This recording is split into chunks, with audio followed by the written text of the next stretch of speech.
Hello, welcome to my channel friends. आज मैं आपको ताजमहल, जो दुनिया के 7 अजूबों में से एक है, के बारे में A to Z चीज़ें बताने वाली हूँ, ताकि आपका ताजमहल का ट्रिप बहुत ही इजी और वंडरफुल हो जाए।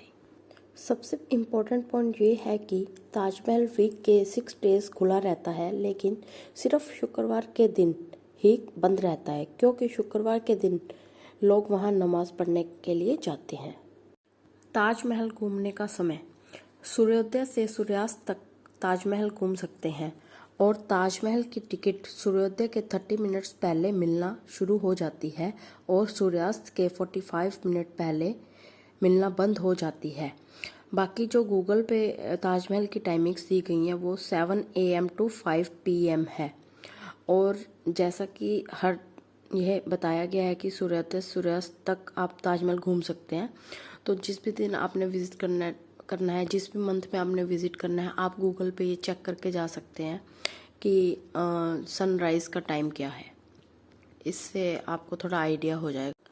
सबसे अच्छा महीना ताजमहल घूमने का: ताजमहल घूमने का सबसे अच्छा महीना अक्टूबर से मार्च है, क्योंकि इन महीनों में मौसम काफ़ी सुहावना होता है। अदरवाइज़ गर्मियों में ताजमहल घूमना बहुत मुश्किल है। गर्मी की वजह से ताजमहल पूरा गर्म हो जाता है और घूमने में बिल्कुल मज़ा नहीं आता है।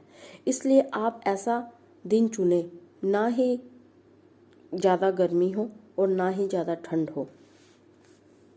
टिकट अथवा प्रवेश शुल्क: ताजमहल में 2 तरह की टिकट मिलती है।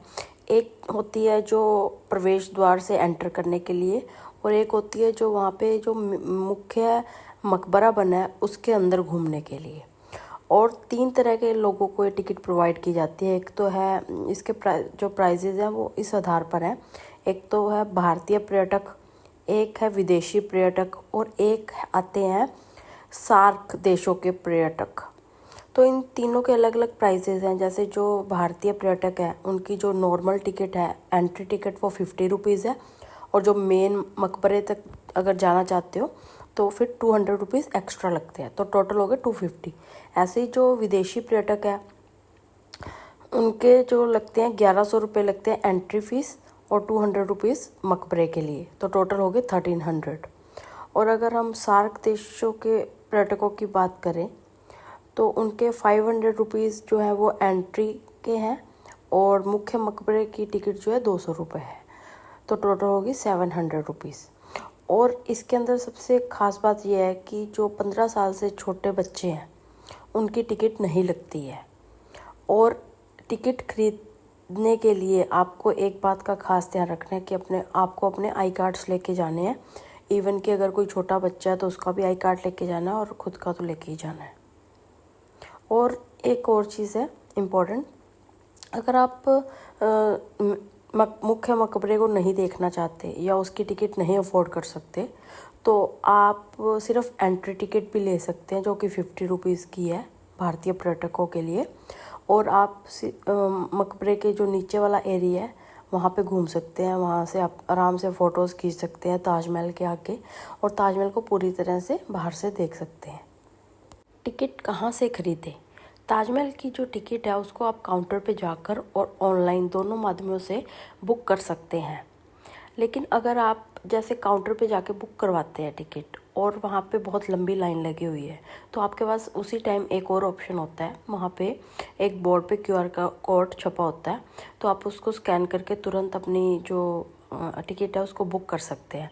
और दूसरा, अगर आप जाने से पहले घर बैठे ही टिकट बुक करवाना चाहते हैं तो उसके लिए यहाँ पे इनकी जो ऑफिशियल वेबसाइट है www.tajmahal.gov.in, इसमें अगर आप जाके टिकट बुक करवाएंगे तो इसमें भी टिकट बुक हो जाती है। और इसके अंदर फर्दर 2 वेबसाइट्स और दी गई हैं, asi.payumoney.com और एक है www.asiagracircle.in। इन पे जाके भी आप अपनी टिकट जो है ताजमहल की बुक करवा सकते हैं। और टिकट बुक करवाने के लिए जो पहचान पत्र है वो बहुत ज़रूरी चाहिए होता है। आप अपना और बच्चे का दोनों का पहचान पत्र साथ में लेकर जाएं। और 15 साल से छोटे बच्चे की टिकट नहीं लगती है। ताजमहल के अंदर क्या आप चीज़ें लेके जा सकते हैं और क्या चीज़ें नहीं लेके जा सकते? तो मैं आपको बताने वाली हूँ कौन सी चीज़ें आप लेके जा सकते हैं। जैसे मोबाइल है, कैमरा है जो DSLR होता है वो, दवाइयाँ, पानी की बोतल, छोटे बच्चे के लिए दूध व कुछ छोटी मोटी चीज़ें जैसे टॉफ़ी, चॉकलेट वगैरह आप अंदर लेके जा सकते हैं। और जो ना लेके जाने वाली चीज़ों की लिस्ट है वो काफ़ी लंबी है। मैंने इसके अंदर इमेजेस लगाई हैं, तो आप प्लीज़ इस इमेजेस को एक बार ध्यान से पढ़ लें और देख लें कि इनके अंदर कौन सी चीज़ें हैं। जैसे drone, torch, lighter, books, drawing करना वहाँ अलाउड नहीं है, और गन या कोई भी शार्प चीज़ें होती हैं जैसे चाकू वगैरह, ये सब चीज़ें वहाँ अलाउड नहीं है। ताजमहल में किस गेट से प्रवेश करें? ताजमहल के अंदर जाने के लिए 3 गेट हैं, पूर्व गेट, पश्चिम गेट और दक्षिण गेट। पश्चिम और पूर्व दोनों गेटों से अंदर और बाहर जा सकते हैं, लेकिन दक्षिण गेट से सिर्फ बाहर आ सकते हैं। वाहन पार्क करने की सुविधा भी वहाँ पे है। पार्किंग से ताजमहल तक जाने के लिए हमें बैटरी वाहन और बैटरी बस यूज़ करनी पड़ती है, जो कि हमें 5 मिनट में वहाँ पे पहुँचा देती है। और इसके कुछ चार्जेस होते हैं, 5 या 10 रुपये लेते हैं और हमें ताजमहल छोड़ दिया जाता है। ताजमहल के अंदर घूमने को क्या क्या है? पहले तो जब हम ताजमहल के लिए एंटर करते हैं, एंट्री लेते हैं, जहाँ सिक्योरिटी चेक होता है, वहाँ से जब हम एंटर करते हैं तो हमें थोड़ा सा चलना पड़ता है। तो और सबसे पहले फिर आता है ग्रेट गेट, जो कि एक बहुत बड़ा सा गेट है। हम उसके अंदर से जाते हैं तो वहाँ से हमें पहली जो झलक है वो ताजमहल की दिखती है और बहुत सुंदर लगता है ताजमहल। तो एक ग्रेट गेट हो गया, एक ताजमहल खुद हो गया, और ताजमहल का जो मेन मकबरा है वो देख सकते हैं हम। ताजमहल के अंदर एक मस्जिद है और एक गेस्ट हाउस है, जो ताजमहल के दोनों साइडों में, एक राइट साइड और एक लेफ़्ट साइड बना हुआ है। वो मस्जिद है और एक गेस्ट हाउस है, जिसे मेहमान खाना भी कहते हैं। और ताज संग्रहालय है, मतलब ताज म्यूज़ियम भी वहाँ बना हुआ है। और साथ में यमुना नदी भी आपको देखने को मिलेगी, क्योंकि जो ताजमहल है वो यमुना नदी के किनारे पे बना हुआ है। और लास्ट में मैं आपको कुछ इम्पोर्टेंट टिप्स देना चाहूँगी कि अगर आप सुबह सुबह जल्दी जाएंगे तो आपको वहाँ पे बहुत कम भीड़, मतलब ना के बराबर लोग मिलेंगे। अगर आप चाहते हैं कि लोग ना मिले तो आप सुबह जाके विज़िट करें उसको, अर्ली मॉर्निंग। लेकिन हाँ, अगर आप विंटर्स में जाना चाहते हैं तो प्लीज़ अर्ली मॉर्निंग ना जाएं, क्योंकि तब फॉग वगैरह होती है तो आपको फिर ताजमहल नहीं दिखेगा फॉग में। तो विंटर्स में आप उस अकॉर्डिंग जाएं। और विंटर्स में तो वैसे भी लोग सुबह सुबह जल्दी नहीं आते हैं देखने के लिए, तो विंटर्स में आप आराम से जा सकते हैं। लेकिन बाकी मौसम में जिस टाइम ताजमहल दिखता है अच्छे से, उस टाइम आप थोड़ा सा टाइम पी जाएं। और दूसरा जो है, 2-3 घंटे काफ़ी होते हैं ताजमहल को देखने के लिए। मतलब मिनिमम आपको 1 घंटा तो विज़िट करने के लिए चाहिए ही। और अगर आप फ़ोटो वगैरह क्लिक करते हैं, थोड़ा आराम से बैठते हैं, तो फिर आप 2 से ढाई या 2.5 से 3 घंटे आराम से वहाँ बिता सकते हैं।